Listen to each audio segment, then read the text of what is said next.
মেঘা, মেঘা কোথায় তুমি? মেঘা, মেঘা তুমি কি ভেতরে?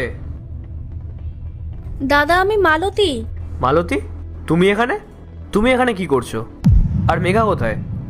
আসলে দাদা, ছোট বৌদি না একটু বাজারে গেছে, আর ওনার কিছু কাজও আছে, আর আমারও বিয়ে বাড়ি থেকে আসতে লেট হয়ে গেছিল, তাই ভাবলাম আগে এখানেই চলে আসি, আর আগে শাড়িটা পাল্টে নিই। আচ্ছা, তাহলে কি মেঘা একা গেছে না কারোর সাথে গেছে বাজারে? দাদা, উনি বড় বৌদির সাথে গেছে। আচ্ছা। দাদা, আপনার কি কোনো কাজ ছিল? হ্যাঁ, কাজ তো ছিল আমার, তো আবার খুব ইম্পর্ট্যান্ট, তোমার সাথে। দাদা, আমাকে বলুন, আমি করে দেব। আপাতত আমার রুমে একটা ফাইল রাখা আছে, ওই ফাইলটা তুমি আমাকে দাও। দাদা, এখানে তো কোনো ফাইল নেই। ভালো করে দেখো, ওখানে একটা ফাইল রাখা আছে। দাদা, আমি ভালো করেই দেখলাম, কিন্তু এখানে কোনো ফাইল নেই। আচ্ছা ঠিক আছে, কোনো ব্যাপার না, আমি নিজে গিয়ে নিয়ে আসছি। দাদা, এই ফাইলটা? হ্যাঁ, এই ফাইলটা। এখন যদিও বাড়িতে কেউ নেই, তাই আমি